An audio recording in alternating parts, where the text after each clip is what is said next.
하나님의 기쁨을 위한 선위 대상. 하나님의 창조 목적에 관한 문제를 더 상세히 알기 위하여는 우리가 어떠한 상태에 있을 때 기쁨이 생기느냐 하는 문제를 먼저 알아야 한다. 기쁨은 독자적으로는 생기지 않는다. 무형이거나 실체거나 자기 위성상과 형상대로 전개된 대상이 있어서 그것으로부터 오는 자극으로 말미암아 자체 위성상과 형상을 상대적으로 느낄 때 비로소 기쁨이 생기는 것이다. 하나의 예를 들면 작가의 기쁨은 그가 가지고 있는 구상 자체가 대상이 되든가 혹은 그 구상이 그림이나 조각 등의 작품으로 실체화하여 대상이 되었을 때 그 대상으로부터 오는 자극으로 말미암아 자기 위성상과 형상을 상대적으로 느낌으로써 비로소 생기게 된다. 이에 구상 자체가 대상으로 서게 될 때에는 그로부터 오는 자극이 실체적인 것이 아니기 때문에 그로 인한 기쁨도 실체적인 것이 될 수는 없는 것이다. 인간의 이러한 성품은 모두 하나님을 닮은 것이다. 그러므로 하나님도 그의 실체 대상으로부터 오는 자극으로 말미암아 자체의 본성상과 본형상을 상대적으로 느낄 때 비로소 기쁨을 누리시게 된다는 것을 알 수 있다. 사위 기대위 터전 위에서 3대 축복에 의한 천국이 이루어지면 이것이 바로 하나님이 기쁨을 느끼실 수 있는 선위 대상이 되는 것이라고 우리는 앞에서 설명하였다. 그러면 이것이 어떻게 되어 하나님의 기쁨을 위한 선위 대상이 되는가 하는 것을 알아보기로 하자. 하나님의 제일 축복은 개성을 완성하는 데 있다. 인간이 개성을 완성하려면 하나님의 이성성상의 대상으로 분립된 마음과 몸이 수소작용을 하여 합성일체화함으로써 그 자체에서 하나님을 중심한 개체적인 사회기대를 이루어야 한다. 하나님을 중심하고 마음과 몸이 창조 본연의 사회기대를 이룬 인간은 하나님의 성전이 되어 그와 일체를 이루기 때문에 신성을 가지게 되어 하나님의 심정을 체휼함으로써 그의 뜻을 알고 그대로 생활하게 된다. 이와 같이 개성을 완성한 인간은 하나님을 중심한 그 마음의 실체 대상이 되고 따라서 하나님의 실체 대상이 된다. 이에 그 마음이나 하나님은 이러한 실체 대상으로부터 오는 자극으로 말미암아 그 자체의 성상과 형상을 상대적으로 느낄 수 있기 때문에 기쁨을 누리게 된다. 그러므로 인간이 하나님의 제일 축복을 이루면 그것은 하나님의 기쁨을 위한 선위 대상이 되는 것이다. 이와 같이 개성을 완성한 인간은 하나님의 희노애락을 곧 그 자체의 것으로서 느끼게 되어 하나님이 서러워하시는 범죄 행위를 할 수 없기 때문에 절대로 타락할 수 없는 것이다.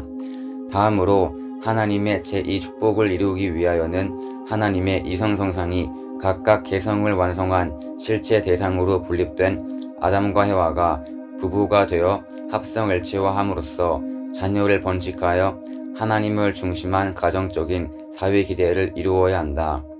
이와 같이 하나님을 중심하고 사회기대를 이룬 가정이나 사회는 개성을 완성한 사람 하나의 모양을 닮게 되므로 이것은 하나님을 중심한 인간의 실체 대상이요 따라서 하나님의 실체 대상이 된다.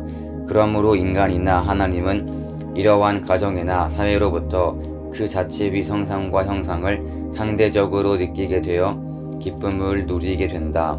따라서 인간이 하나님의 제2 축복을 이루면 그것도 또한 하나님의 기쁨을 위한 선위 대상이 되는 것이다. 다음으로 인간이 하나님의 제3 축복을 이루게 되면 그것이 어찌하여 하나님의 기쁨을 위한 선위 대상이 되는가를 알아보기로 하자. 이 문제를 해명하기 위하여는 먼저 성상과 형상으로 본 인간과 만물 세계와의 관계를 알아야 한다. 하나님은 인간을 지으시기 전에 앞으로 창조하시게 될 인간의 성상과 형상을 형상적으로 전개하여 만물 세계를 창조하셨다. 그러므로 인간은 만물 세계를 총합한 실체상이 되는 것이다. 인간을 수우주라고 하는 이유는 바로 여기에 있다. 하나님은 하등 동물에서부터 전체적으로 기능이 복잡한 고등 동물을 창조하시고 마지막으로 최고급의 기능을 가진 존재로 인간을 창조하셨다. 그러므로 인간에게는 어떠한 동물의 구조와 요소와 소송도 다 구비되어 있는 것이다. 인간이 어떠한 동물의 소리도 다 낼 수 있다는 것은 곧 어떠한 동물의 발성기위 성능도 다 가지고 있다는 이야기가 되는 것이다. 인간과 식물을 놓고 보더라도 그 구조와 기능에는 차이가 있으나 모두 세포로 되어 있다는 점에서는 같다. 그리고 인간에게는 식물의 구조와 요소와 그 위 소송이 모두 갖추어져 있다. 즉 식물의 잎은 그 모양이나 기능으로 보아 인간의 폐에 해당된다. 잎이 대기 중에서 탄산가스를 흡수하는 것 같이 폐는 산소를 흡수한다. 식물의 줄기와 가지는 인간의 심장에 해당하는 것으로서 영양소를 전체에 공급한다. 그리고 식물의 뿌리는 인간의 위장에 해당하는 것으로서 영양소를 섭취한다. 더 나아가 식물의 사관과 도관의 형태와 기능은 인간 위 동맥과 정맥에 해당되는 것이다. 한편 인간은 물과 흙과 공기로 창조되었기 때문에 광물질의 요소도 가지고 있다. 지구도 인체 구조 위 표시체로 되어 있는 것이다. 지구에는 식물로 덮인 지각이 있고 지층 속에는 지하천이 있으며 그 밑에 암층으로 둘러싸인 용암층이 있는데 이것은 마치 솜털로 덮인 피부가 있고 근육 속에는 혈관이 있으며 그 밑에 골격과 골격으로 둘러싸인 골수가 있는 인체의 구성과 흡사하다. 하나님의 제3축복은 만물 세계에 대한 인간의 주관성 완성을 의미한다.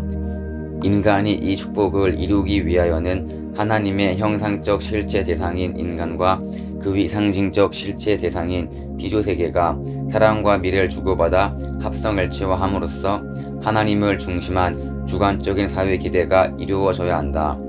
위에서 논한 바와 같이 만물 세계는 어디까지나 인간의 성상과 형상을 실제로 전기해 놓은 그 대상이다. 그러므로 하나님을 중심한 인간은 그 위 실제 대상인 만물 세계로부터 오는 자극으로 말미암아 자체 위 성상과 형상을 상대적으로 느낄 수 있기 때문에 기쁨을 누리게 된다.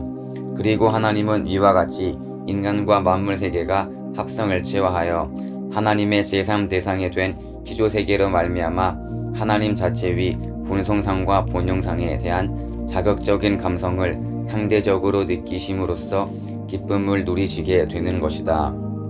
인간이 이렇듯 하나님의 제3축복을 이루면 그것도 하나님의 기쁨을 위한 또 하나의 선위 대상이 되는 것이다. 이와 같이 하나님의 창조 목적이 이루어졌다면 죄의 그림자조차도 찾아볼 수 없는 그러한 이상세계가 지상에 이루어졌을 것이니 이러한 세계를 말하여 우리는 지상천국이라고 하는 것이다. 차후에 상세히 설명하겠지만 원래 인간은 지상천국에서 생활을 하다가 육신을 벗으면 그와 동시에 영계에 가서 자동적으로 천상천국의 생활을 하도록 창조된 것이었다. 위에서 설명한 바 모든 것들을 종합하여 볼 때 천국은 하나님의 본성상과 본형상대로 개성을 완성한 인간 하나의 모양을 닮은 세계를 말한다는 것을 우리는 알 수 있게 된다.